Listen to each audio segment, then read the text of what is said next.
Bonsoir, merci d'être venu ce soir, m'écouter. Surtout, si parmi vous, il s'en trouve qui étaient déjà là la semaine dernière, vous avez de la résistance. Parce que ces choses-là ne sont pas si faciles à comprendre qu'il semblerait.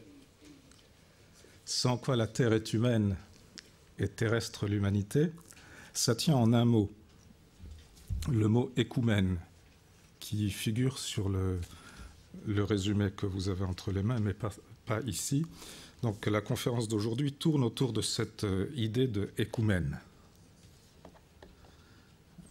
Vous avez au début du texte une explication du mot, mais bon, pour aller à l'essentiel, puisque ce que je vais vous dire aujourd'hui ne reproduit pas exactement ce qui est dans le texte, parce que, comme on vous l'a dit tout à l'heure, ce texte... Oh non, on ne vous l'a peut-être pas dit. Ce texte est simplement un article pour un dictionnaire. C'est le dictionnaire de la mondialisation, qui est à paraître chez Collin l'an prochain. Donc, il n'est pas rédigé exactement dans le même esprit que ce que je vais vous dire aujourd'hui. Donc, l'article est en rapport avec le problème de la mondialisation. Aujourd'hui, ça va être davantage centré sur la notion même d'écoumène. Ce mot existe dans la langue française depuis longtemps, bien qu'on l'ait orthographié de manière variée.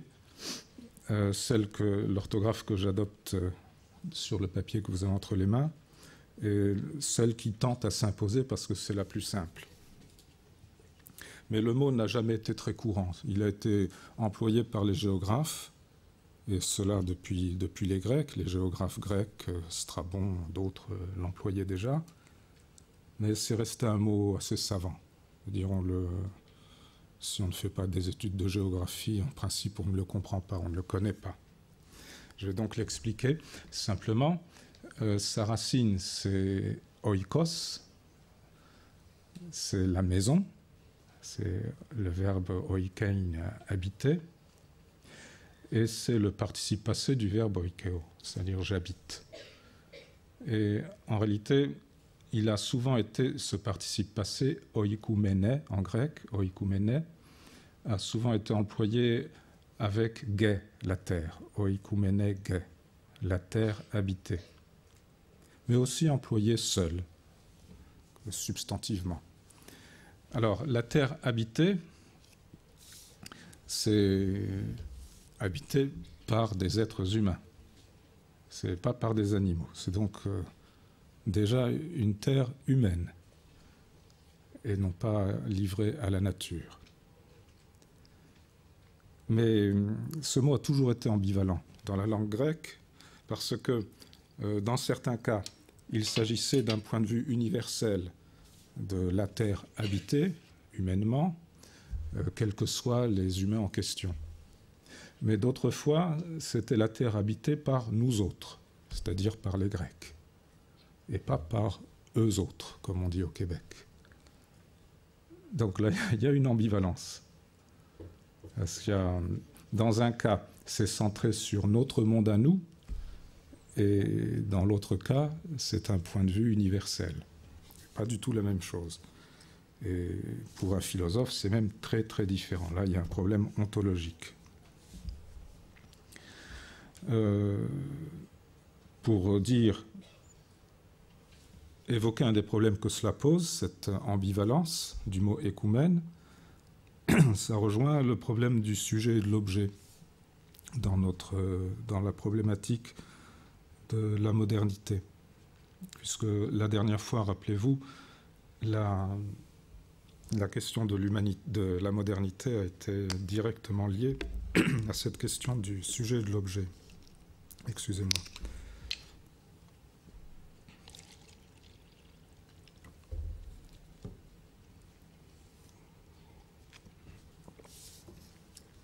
L'écoumène, elle peut donc être soit centrée sur l'objet, d'un point de vue universaliste et potentiellement scientifique, ou bien elle peut être conçue à partir de notre propre existence là, ça devient un problème bien qui touche au monde intérieur du sujet, que ce sujet soit individuel ou qu'il soit collectif, plutôt collectif.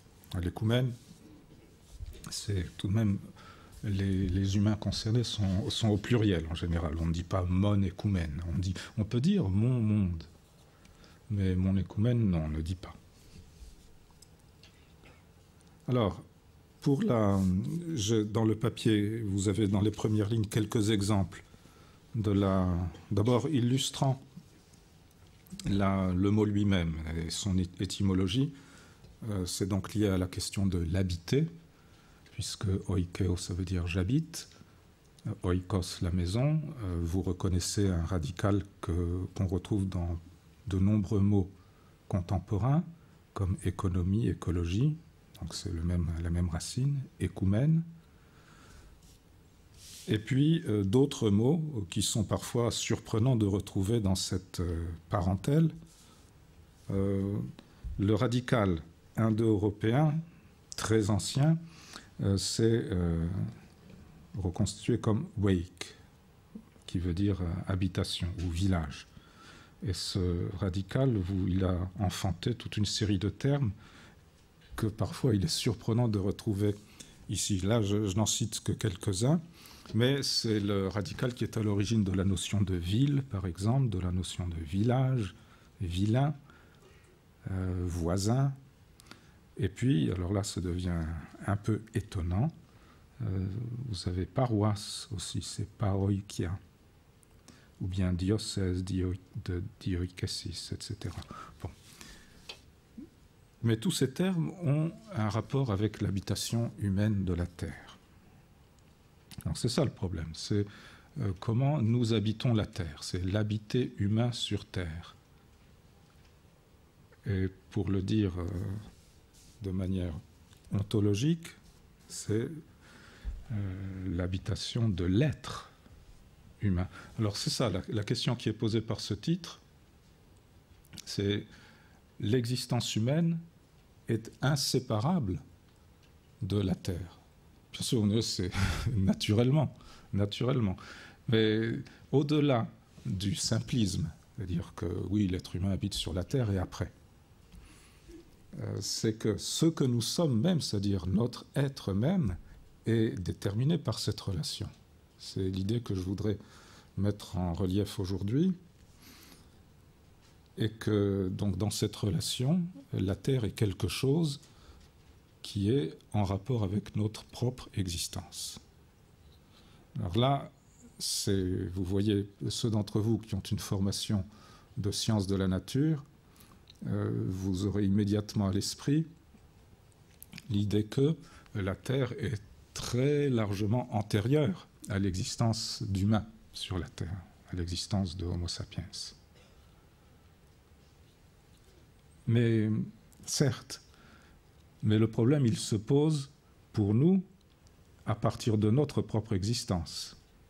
Le problème est justement de faire le lien entre ce que d'un côté nous a appris la science, à savoir que la Terre est très antérieure à l'existence de notre espèce, et encore bien plus à celle de chacun d'entre nous, mais que d'autre part, cette relation, elle est spécifique à notre existence. Donc la Terre devient quelque chose qu'elle n'est pas en dehors de cette relation. Alors voilà, cette relation, c'est ce que j'appelle écoumène. D'où me vient cette idée? Elle n'est pas tout à fait neuve, bien qu'elle ne soit pas si ancienne que ça non plus. Elle date du XXe siècle. C'est-à-dire qu'elle est liée au développement de la phénoménologie au XXe siècle, dans la pensée européenne, mais vous allez voir que c'est en fait surtout hors d'Europe, et au Japon, que la problématique a été vraiment instituée. D'abord, le développement de la phénoménologie, c'est poser la question de l'existence des choses en rapport avec notre existence, c'est-à-dire comment les choses nous apparaissent à nous qui existons. Mais au-delà de ça, il y a le problème que je viens de mentionner, c'est comment faire le lien, le pont entre cette manière, cette source phénoménologique d'une part, et d'autre part, ce que nous a appris la science. C'est établir ce lien qui est le problème central. Alors, dans mon cas, j'ai été ouvert à ces questions en abordant la culture japonaise. Parce que quand je suis arrivé au Japon l'été 69, on m'a mis un livre entre les mains, un livre du philosophe Watsuji Tetsuro. Le nom de famille, c'est Watsuji. C'est dans l'ordre inverse. Donc, Watsuji a écrit en 1935 un livre intitulé Fudo. J'en ai dit un mot de ce terme la semaine dernière. Ça s'écrit avec le sinogramme vent, le vent, et le sinogramme terre, la terre, Fudo. Mais Watsuji lui-même, ça n'est pas comme un coup de tonnerre dans un ciel bleu, il se situe dans une lignée philosophique. Comme les philosophes japonais de son temps, il avait été formé à l'école philosophique allemande. Parce que le Japon a introduit la philosophie européenne, surtout à partir de l'Allemagne, au temps de Meiji, donc à la fin du 19e et au début du 20e siècle. Et plus directement, Watsuji a été influencé par sa lecture de Être et temps, Sein und Zeit de Heidegger. Le hasard a fait qu'il se trouvait en Allemagne juste l'année où est sorti ce livre, le grand livre de Heidegger. En 1927, il était pour un an en Allemagne. Et il raconte dans les premières pages du livre Fudo, donc paru en 1935, quelques années après, mais il faut préciser que ce livre est en réalité composé d'une suite d'articles qui, eux, sont parus avant, et le premier de ces articles est paru dès 1928. Donc il raconte comment, après le long voyage qu'on devait faire à l'époque pour aller du Japon à l'Europe, donc il est passé en bateau par la Chine, par l'Inde, par Aden, la mer Rouge, l'Égypte, traverser la Méditerranée et ensuite en train de Marseille jusqu'en Allemagne. Et arrivé là, donc il tombe sur le livre dont on parlait dans les cercles philosophiques. À ce moment-là, il tombe sur Sein und Zeit, Être et temps, et il se plonge dedans. Et il raconte comment, tout en étant passionné par cette lecture, il a eu une réaction il n'était pas convaincu. Et il n'était pas convaincu notamment par deux traits qu'il a relevés dans Être et temps. D'abord, l'accent qui est mis sur le temps, comme le titre l'indique, sur la temporalité de l'existence. Et contre cela, sa réaction, ça a été de mettre l'accent sur l'espace. Sa thèse étant que l'espace n'est pas moins important que le temps dans l'être humain. Donc spatialité, temporalité. C'est le premier point. Et le deuxième point, c'est que pour lui, la perspective de Heidegger est centrée sur l'existence individuelle.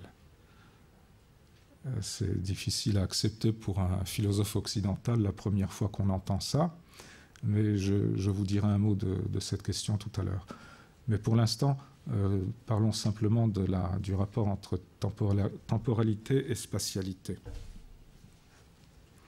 Il s'agit d'une spatialité, donc l'espace, la dimension spatiale de l'existence humaine, d'une spatialité concrète. C'est nullement abstrait. Une spatialité concrète, d'ailleurs, qui a une parenté certaine avec certains concepts heideggeriens. Par exemple, le concept de Gegend, la contrée, qu'on voit dans Être et temps. Sans commenter ce terme, la traduction contrée, qui n'est d'ailleurs pas la traduction universelle, il y a toujours entre les traducteurs des discussions sur ces termes-là. D'ailleurs, dans l'édition Gallimard de Être et Temps, c'est traduit par coin, ce Gegend, ce qui pose beaucoup de problèmes. Mais Gegend, ça veut dire donc c'est une région, une contrée, mais concrètement, c'est-à-dire c'est la contrée qu'on habite et où les choses ont un rapport, on a un rapport avec les choses, on les connaît, on est chez soi dans ce monde-là qui est localisé. Alors, c'est le terme fudo que j'ai mentionné tout à l'heure, fudo, ce mot japonais, a un rapport très direct avec cette contrée heideggerienne. C'est la contrée de l'existence. Et donc cela, concrètement, c'est le pays dans lequel on a vécu, où on est né, la région dans laquelle on a vécu, où on est né, et où notre être en est indissociable. Ça, c'est une perspective, bien que, comme je vous ai dit, Watsuzi mette l'accent sur l'espace par contraste avec l'accent mis sur la temporalité heideggerienne. Chez Heidegger aussi, l'espace est important, mais il est néanmoins secondaire. Alors Watsuzi dit, il n'est pas secondaire, il est aussi important. Donc pour lui, qu'est-ce que ça veut dire? Ben, ça veut dire que son être japonais est indissociable du fudo japonais. Alors comment traduire ce terme fudo? Je l'ai traduit par milieu en français. Parce que, étant moi-même géographe, j'ai eu l'impression dès le début que ce terme, la notion de fudo, correspondait à ce que moi j'avais appris à propos des milieux humains. Donc un milieu, vous allez voir ici, il y a une différence par rapport au sens ordinaire de ce terme dans l'histoire de la pensée géographique française. Parce que dans l'histoire de la géographie française, milieu a été employé largement dans le sens où on emploie environnement aujourd'hui, par exemple en écologie. Or, Watsuzi, dans les premières lignes de son livre, dit « Il ne faut pas confondre l'environnement et le milieu », le fudo. En japonais, environnement c'est kankyo et le milieu c'est fudo. Donc fudo, ce n'est pas kankyo. Et pourquoi? Parce que, dit-il, tout cela c'est dans les premières lignes de l'ouvrage, le milieu, fudo, a un rapport direct avec notre propre existence et il suppose cette existence comme sujet. Comme dirait un philosophe, il suppose la subjectivité de l'existence humaine, c'est-à-dire le fait que nous sommes des sujets. Alors que l'environnement est un terme employé par les sciences de la nature, c'est quelque chose d'objectivé et donc d'abstrait de notre existence. En principe, l'environnement ne suppose pas l'existence humaine. Et ça, bien que le mot d'environnement puisse être utilisé dans une acception voisine de celle de milieu au sens de Watsuzi, c'est-à-dire l'environnement de qui? Par exemple, l'environnement de l'espèce humaine, c'est-à-dire l'environnement qui constitue le milieu de notre existence. Mais en général, néanmoins, environnement, c'est une notion qui ne suppose pas l'existence humaine. Donc on pourra parler, si vous voulez, de l'environnement paléozoïque, ou même des environnements tertiaires, l'environnement pour des espèces animales qui nous sont antérieures, donc avant l'émergence de l'espèce humaine. Voilà. Donc la différence essentielle, et c'est une différence ontologique, c'est que l'environnement peut être dissocié de notre existence et être objectivé, alors que le milieu, dit Watsuzi, suppose la subjectivité de notre existence. Pourquoi est-ce que je ne dis pas subjectivité? Pour un non-philosophe, il n'y a pas de différence. En français, on emploie peu subjectité. On l'emploie davantage en allemand, c'est à peu près les mêmes mots. En anglais, vous diriez subjecthood au lieu de subjectiveness. C'est pas la même chose. Et puis en japonais aussi, c'est différent. Alors, quelle est la différence? Je dirais, la subjectivité, c'est le fait de porter un regard subjectif sur les choses, c'est-à-dire voir les choses à partir de mes propres lunettes. La subjectivité, c'est le fait d'être un sujet humain, souverain, capable de décider par soi-même. Vous voyez, c'est difficile de tracer une frontière nette, mais ça ne veut pas dire la même chose. Les connotations sont différentes. Mais n'entrons pas dans le détail. L'essentiel, c'est que cela suppose que le monde est vécu à partir de moi-même, de mon existence, ou bien de nous-mêmes collectivement, c'est-à-dire par une culture, par une société, un groupe humain, à quelque échelle que ce soit. Donc ça peut être un groupe, un petit groupe local, régional, ça peut être une nation, mais à la limite, c'est toute l'humanité. C'est-à-dire qu'il y a une subjectivité générale de l'humanité. L'humanité a un fond commun qui, bien entendu, se ramifie, se subdivise en cultures variées, qui elles-mêmes se subdivisent, et puis tout au bout de ces arborescences, vous avez des individus. Et chacun a son monde, c'est-à-dire sa manière d'exister en rapport avec sa propre existence.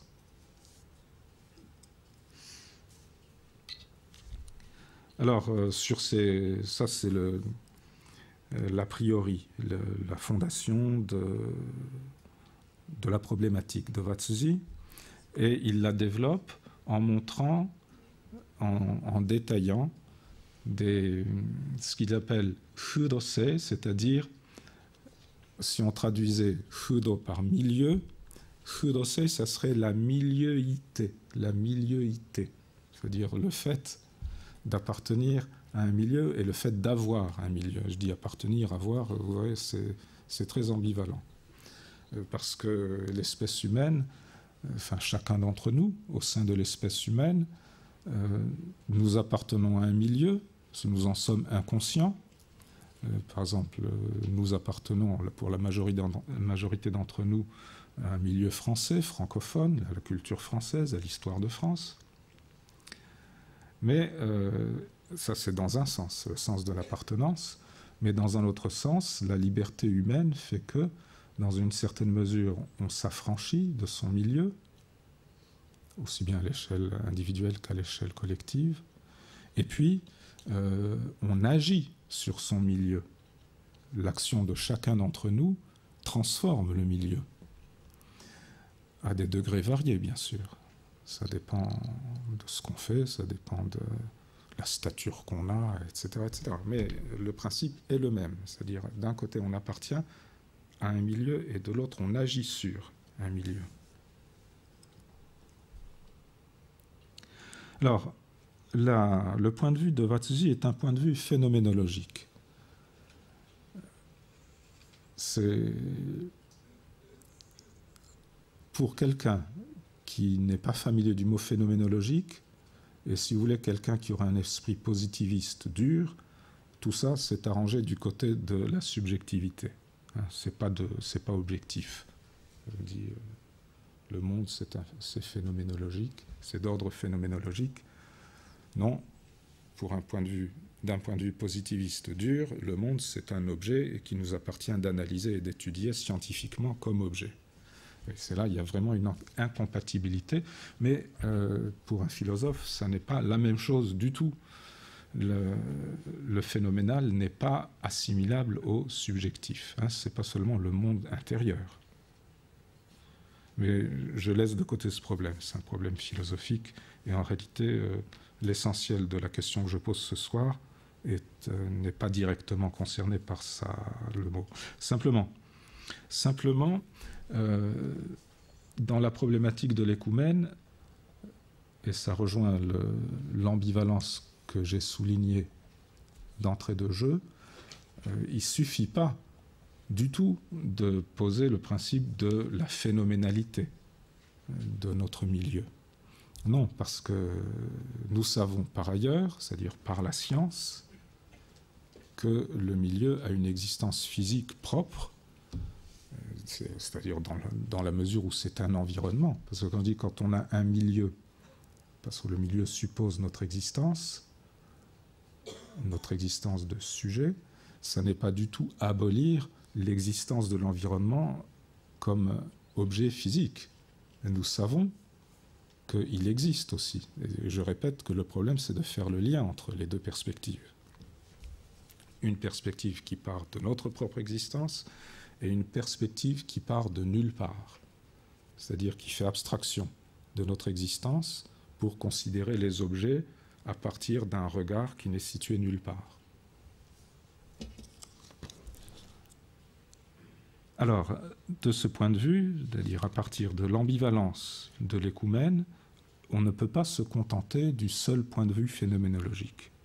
Il faut faire le lien entre l'aspect objectif et puis le phénoménal, ou bien le physique et le phénoménal. Et comment le faire, ce lien?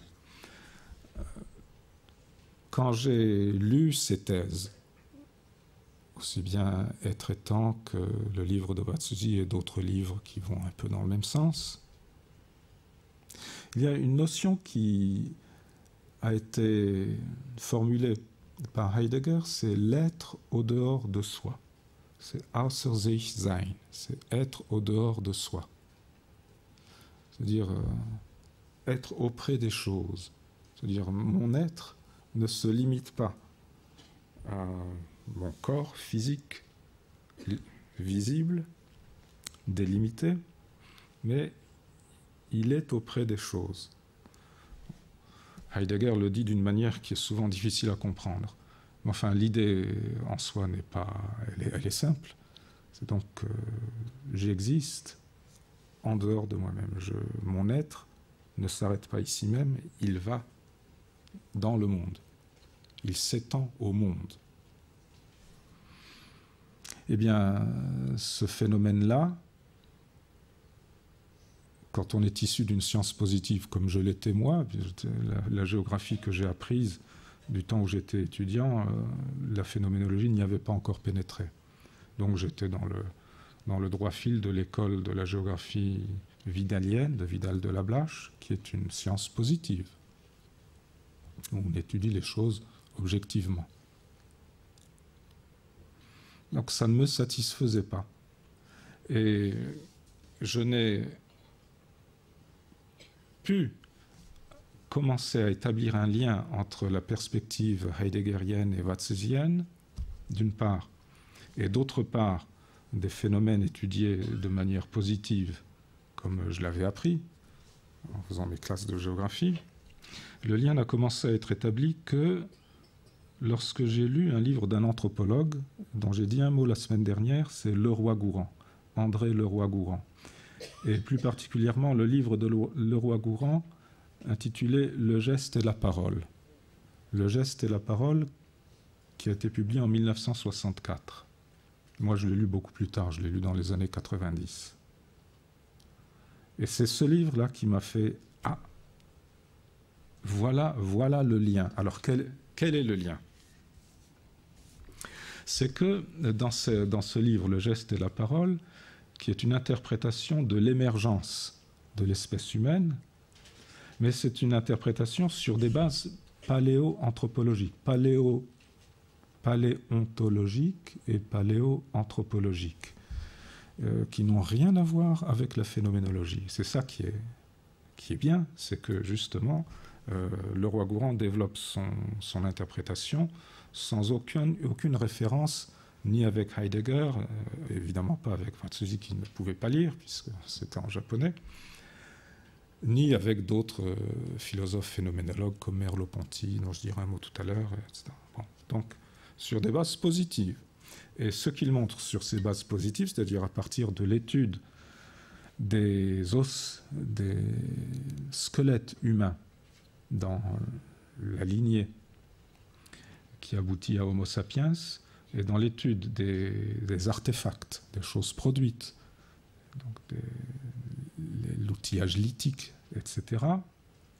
Ce qu'il montre, sa thèse, c'est que l'être humain, Homo sapiens, a émergé par extériorisation des fonctions du corps animal, extériorisation en système technique et symbolique. Donc il distingue dans l'être humain, d'un côté, un corps animal, c'est ce que vous me voyez, c'est mon corps animal que vous voyez, et d'autre part, ce qu'il appelle un corps social, constitué de systèmes techniques et de systèmes symboliques. Et insistons sur le mot système, parce que dans le système, vous voyez les objets mobilisés par le système, mais vous ne voyez pas le système lui-même. C'est-à-dire la relation entre les objets en question, et la relation entre les objets et moi-même, ou l'être humain en général. Et parce qu'on ne le voit pas, ce qu'on voit, c'est des objets, il ne nous vient pas à l'idée, si on a une formation positive, de faire le lien entre ces objets et mon existence, autrement qu'en termes d'objet-sujet. La thèse de Leroi-Gourhan outrepasse radicalement cette dichotomie objet-sujet. Parce qu'elle montre, et encore une fois, non pas d'un point de vue phénoménologique, mais d'un point de vue positif, elle montre que les objets, les artefacts qui ont été produits par nos ancêtres, ça a commencé par des aménagements très rudimentaires, les premières pierres façonnées, les bifaces par exemple, des galets aménagés, sont une extension, une extériorisation des fonctions du corps animal initial. Et essentiellement, il s'agit des fonctions des dents et des fonctions des ongles. Les pierres ont développé ces fonctions. L'usage des pierres a développé ces fonctions, développé au double sens que ça les a étendues dans l'espace et d'autre part exaltées en efficacité.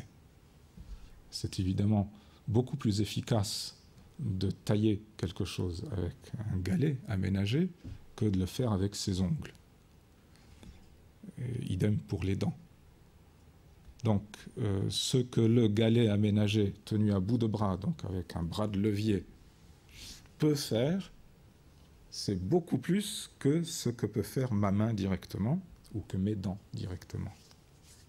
Ça, c'est le début de la technique. C'est le début des systèmes techniques. Et ces systèmes techniques n'ont cessé de poursuivre cette extériorisation. Leur développement est une poursuite de cette extériorisation. Et aujourd'hui, comme vous le savez, ces systèmes techniques s'étendent même au-delà de la Terre, de la planète Terre, puisqu'on envoie par exemple des robots sur la planète Mars, on envoie des sondes au-delà du système solaire, etc.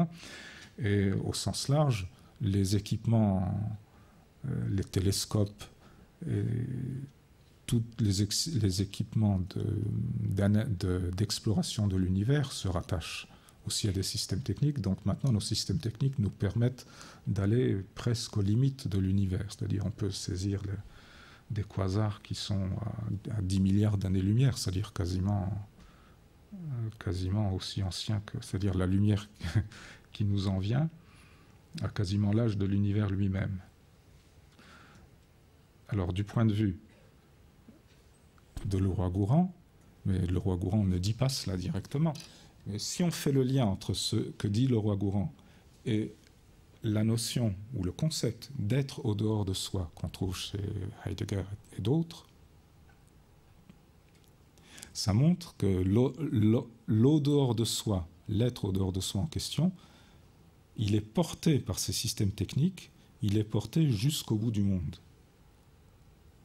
Parce que les systèmes en question sont nécessairement collectifs, ils sont sociaux, et quand on envoie un robot sur Mars, c'est évidemment pas un individu qui a envoyé le robot sur Mars, c'est toute une collectivité Et à la limite, c'est tout le système mondial qui soutient cet effort qui va être incarné par exemple, le bras d'un robot qui creuse le sol de la planète Mars, comme nos ancêtres creusaient le sol de notre planète pour trouver des fourmis. C'est bon, les fourmis, je vous signale en passant. Je vous conseille d'en manger. Mais les gorilles en mangent davantage que nous. Mais nos ancêtres en ont très certainement mangé beaucoup. Bon, donc ils faisaient ce geste, et aujourd'hui on le fait faire à des robots très très loin. Mais c'est le même geste. Ainsi, notre être s'étend jusqu'au bout du monde. Bon, et comment est-ce qu'il revient? S'il revient, bien sûr. Alors, la thèse de Leroi-Gourhan, à cet égard, est insatisfaisante, parce qu'il parle d'extériorisation aussi bien pour les systèmes techniques que pour les systèmes symboliques. Mais je pense, donc sur ce point je suis en désaccord avec Leroi-Gourhan, que les systèmes symboliques ont une fonction inverse des systèmes techniques, c'est-à-dire qu'ils rapportent le monde à nous-mêmes. Et donc, les systèmes techniques déploient notre être au bout du monde, et les systèmes symboliques rapportent le monde à nous-mêmes. Quand je vous parle de quasar, je le dis moi avec ma bouche, et vous l'entendez avec vos oreilles. Donc on le rapporte à nous-mêmes dans cette salle, alors que ça a mis 10 milliards d'années-lumière, 10 milliards d'années, pour que la lumière nous en parvienne. Bon, c'est une transmission instantanée quasiment, c'est à la vitesse de la propagation du son dans l'air. C'est d'ailleurs, si je mentionne l'air en passant, c'est parce qu'il y a aussi un point sur lequel je complète, disons, le point de vue de Leroi-Gourhan. Lui parle d'un corps social, qui est donc techno-symbolique. Je parle d'un corps médial. Médial, c'est-à-dire, médial, ça vient de la même racine que milieu. Parce que ces systèmes techniques et symboliques, ils sont nécessairement combinés avec les écosystèmes de la biosphère. Nécessairement. Nos techniques sont nécessairement, elles ont un impact sur la planète, et nos systèmes symboliques, ils sont portés par des choses qui sont dans les écosystèmes. Donc c'est pas seulement techno-symbolique, c'est éco-techno-symbolique. C'est pour ça que je dis corps médial. Et ce corps médial, c'est justement notre être en dehors de nous-mêmes, c'est-à-dire en dehors de notre corps animal. Et nous ne pouvons pas être humains sans cela, sans ce couplage d'un corps animal et d'un corps médial. Ils ne sont pas du même ordre d'être. Par exemple, les mots que j'emploie en ce moment, qui font partie d'un système symbolique, évidemment, ils ne vivent pas comme vit notre corps animal. Néanmoins, ils sont inséparables de notre être humain, avec un trait d'union, de notre être humain, c'est-à-dire de notre existence. Ils en sont inséparables parce que nous ne serions pas humains si nous n'avions pas le langage. Ça, on le dit depuis Aristote au moins. Mais par exemple, des histoires d'enfants loups, vous avez entendu parler de ces expériences, enfin, de ces choses. Un être humain ne peut être humain sans, justement, un corps social, en l'occurrence le système symbolique du langage, mais pas seulement le langage. En fait, tout le corps social, tout le corps médial contribue à nous faire humains. Par exemple, vous ne seriez pas vous-même si vous n'aviez pas un nom. Vous seriez sans identité. Un être humain ne peut pas être sans identité. Et ça, l'identité, elle se constitue dans un rapport social. Et le nom, c'est le monde qui vous le donne. Ce n'est pas vous qui vous donnez le nom, etc., etc. Bref, l'anthropologie et la sociologie ont montré amplement qu'on ne peut pas être soi-même sinon dans un rapport social, donc qui dépasse l'individualité du corps animal. Donc, l'être humain est constitué par ce couplage nécessairement dynamique, puisque ce n'est pas la même chose, hein, ce n'est pas une égalité, hein, le corps animal n'égale pas le corps médial, c'est autre chose. Néanmoins, il y a couplage. Alors, couplage, cette idée, elle avait été anticipée par Watzezi, le philosophe dont je vous ai parlé tout à l'heure, parce qu'il avait défini la milieuité Führerse, dont j'ai dit un mot tout à l'heure, c'est-à-dire le fait d'être en rapport avec un milieu, appartenir à un milieu et agir sur ce milieu. Il l'avait défini comme le moment structurel de l'existence humaine. En japonais, Ningen Sanzai no Kouzo Keiki. Alors ici, moment, c'est à comprendre dans le sens où l'a utilisé la philosophie allemande, en dérivant ce sens de la mécanique. Donc simplement, il s'agit du rapport de deux forces antagoniques qui se combinent en un mouvement unitaire. C'est cette dynamique. Deux choses différentes, deux forces différentes, et même contraires, qui se combinent dans un mouvement unitaire. Ça, c'est l'idée de moment en mécanique. Alors, pourquoi est-ce que Watzezi utilise cela? C'est parce que pour lui, l'être humain est duel. Il est nécessairement à la fois individuel et social. Et il est nécessairement aussi dans un milieu parce que le rapport à l'environnement passe nécessairement par la dimension sociale de l'être humain. Bon, traduisons ces choses dans le vocabulaire que j'ai employé à l'instant. Il s'agit du couplage du corps animal et du corps médial. Et du corps médial, oui, c'est ça. Alors, ce couplage, pour traduire le concept de Watzezi, le mot japonais Führerse, j'ai employé le néologisme de médiance. Médiance, c'est formé à partir, c'est dérivé très régulièrement à partir du mot latin medietas, qui veut dire moitié. Moitié. Alors moitié, c'est employé au sens dans un sens métaphorique. Disons qu'il s'agit du couplage dynamique de deux moitiés de l'être, le corps animal, le corps médial. Nécessairement couplé, mais dynamique parce que, je répète, c'est pas la même chose. Hein, je ne suis pas mon milieu dans le sens où je suis mon corps animal. Alors, cette médiance, comment fonctionne-t-elle? Elle fonctionne, je reviens à l'euro courant, par extériorisation et là, ce n'est pas l'euro courant qui emploie le mot, l'inverse, c'est l'intériorisation. Extériorisation par les systèmes techniques, intériorisation par les systèmes symboliques. Alors pour le dire de manière plus savante, vous avez déploiement par les systèmes techniques, déploiement de notre corporéité en monde, et puis intériorisation ou introjection de notre monde par les systèmes symboliques. Intériorisation à l'intérieur du corps animal. Donc c'est ce qu'on appelle une somatisation. Vous avez d'un côté cosmisation, c'est-à-dire déploiement en monde, et somatisation. Je n'ai pas le temps de vous en donner beaucoup d'exemples, mais la somatisation, ça touche à des problèmes qui sont connus de la médecine et de l'anthropologie, c'est-à-dire par exemple des affections au sens de maladie qui vous viennent de votre rapport au monde, de votre rapport à la société. À la limite, dans certaines sociétés, vous pouvez être envoûté, on vous jette un sort et vous pouvez en mourir. Il y a beaucoup de sociétés où ça fonctionne encore.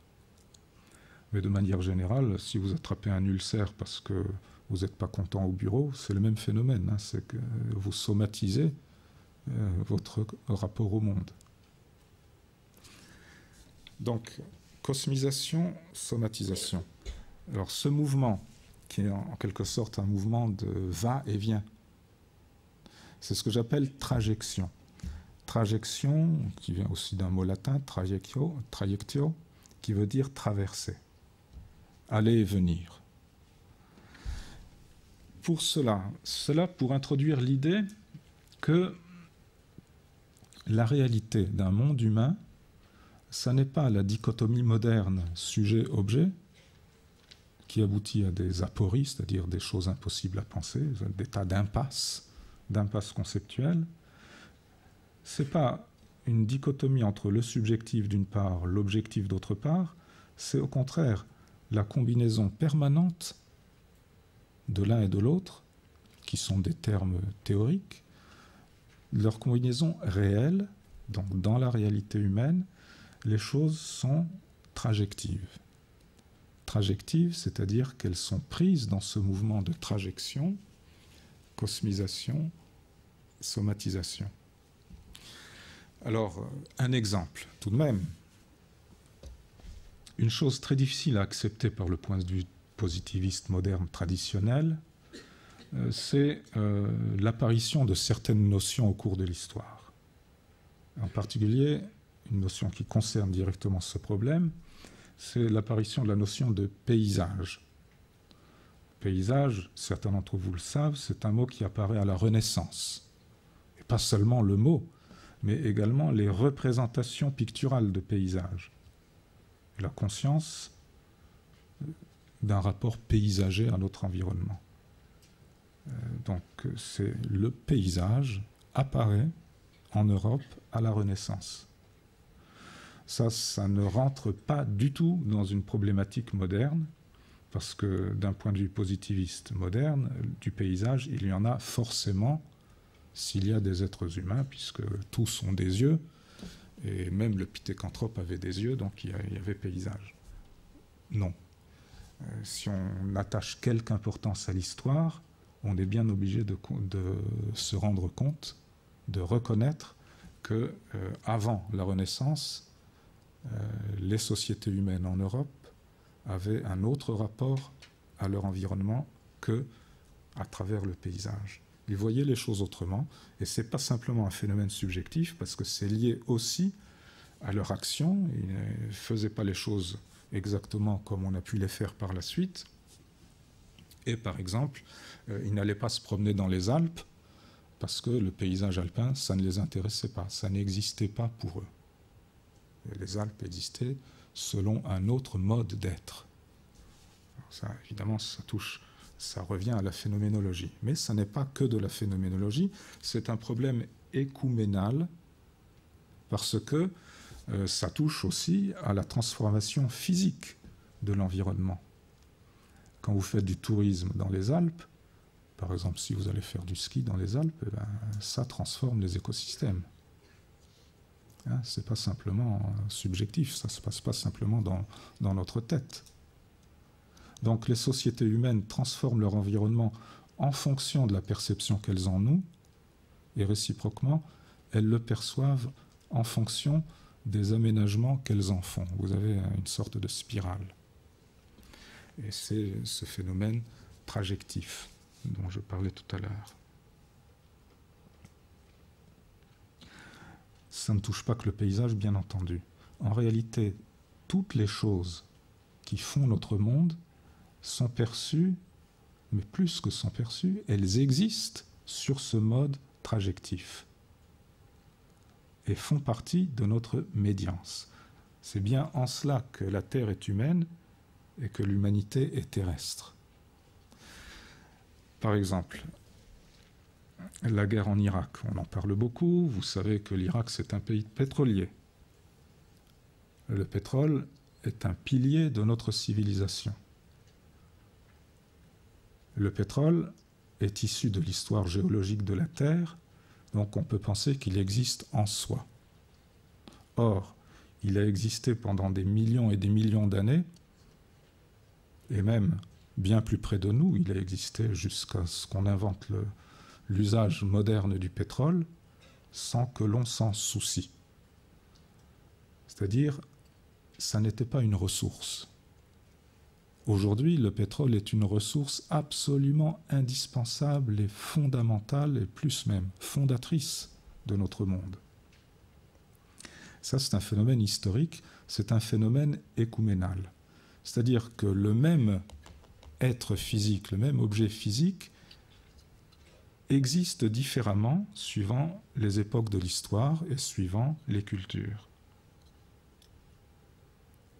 Par exemple, dans le nord sibérien, on exploite aujourd'hui du pétrole, ça ne fait pas tellement longtemps, donc ces régions, on leur a découvert des ressources pétrolières, alors que jusque récemment, pour les nomades éleveurs de rennes qui habitaient par là, ça n'existait pas.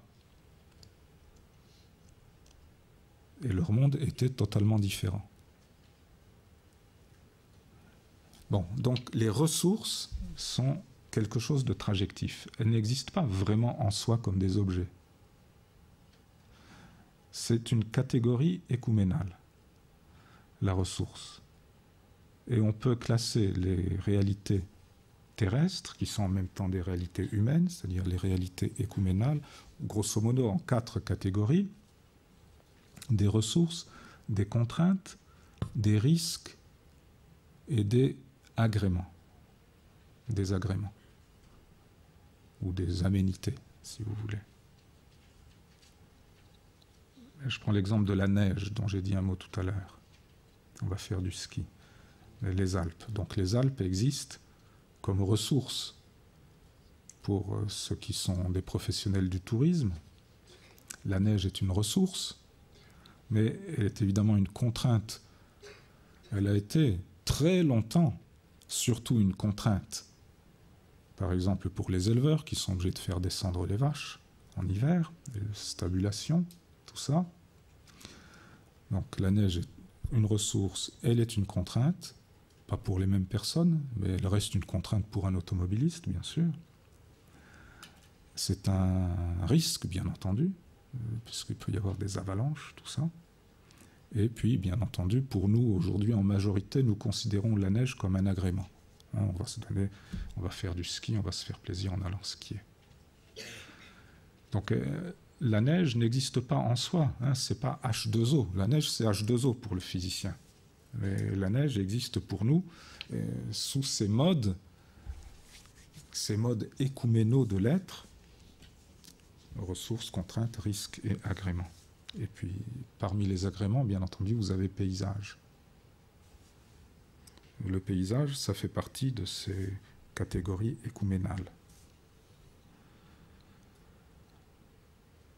On peut entrer dans le fonctionnement plus profondément, dans qu'est-ce qui institue ces catégories écuménales. Grosso modo, je ne fais que le mentionner, ça a un rapport avec un problème logique qui est le rapport du sujet au prédicat. Le sujet, c'est ce dont on parle, le prédicat, c'est ce que l'on dit à propos du sujet. Alors, dans la théorie de l'écoumène, prédicat est employé dans un sens beaucoup plus vaste, c'est notre manière d'appréhender, notre manière de saisir les choses. Par exemple, comme ressource, par exemple, comme contrainte, ou comme risque, ou comme agrément. Alors, je reviens à la neige. Aujourd'hui, on fait du ski, donc on appréhende, on saisit la neige en tant que ressource pour le ski. Mais il y a 2 siècles, ça ne concernait personne dans les Alpes. Ça n'existait pas sous ce mode-là. Donc c'est un prédicat qui est apparu tout récemment. Mais ça vaut pour toutes les réalités humaines et toutes les réalités terrestres. Ça apparaît à certains moments de l'histoire sous un certain angle qui est nécessairement culturel. Donc ça dépend des cultures. Par exemple, la culture des pétroliers du nord sibérien, ça n'est pas la culture des Tchoukts. Les Tchoukts avaient une autre culture. Et les pétroliers sont en train d'évincer les Tchoukts. Ou d'autres. Donc ça, c'est un rapport qui est historique, sociologique, politique, etc., etc. Mais fondamentalement, c'est un rapport du sujet au prédicat. Le sujet, c'est la base. En grec, ça vient de la notion de base, ce qu'il y a dessous. Hypokeimenon, c'est ce qui est mis dessous. Et subjectum, ça veut dire ça. Et puis, à partir de cette base, l'humanité instaure ou institue un certain rapport, un mode de saisie de cette base qui déploie un monde. Et celui qui a le mieux dit cela, mais sans rapport avec la problématique de la prédication, c'est Heidegger quand il parle du rapport entre terre et monde. Il le fait à propos de l'œuvre d'art, dans l'origine de l'œuvre d'art. Mais moi, j'emploie la figure au sens large. C'est l'œuvre d'art. Pour lui, c'est le temple grec. Pour moi, c'est l'œuvre humaine en général. Et c'est la construction de l'écoumène, la construction historique de l'écoumène. Pour moi, l'œuvre humaine. Eh bien, cette œuvre humaine, à partir de la base qui est la terre, elle déploie un monde humain. Et pour nous, la terre n'existe qu'à travers ce prédicat. Le prédicat est un monde. Le monde est un prédicat. Pas moi qui l'ai inventé, c'est un autre philosophe japonais qui s'appelait Nishida. Mais simplement pour rappeler que cette notion a un père. Ainsi, le monde, c'est l'ensemble des prédicats qui sont nos manières de saisir cette base commune qu'est la terre. Voilà. Un dernier point, le même philosophe Nishida, sa théorie c'était que le monde est le prédicat est un absolu. Je ne retiens pas, je n'absolutise pas le prédicat, néanmoins je retiens une idée de Nishida, c'est que le prédicat tend à s'absolutiser.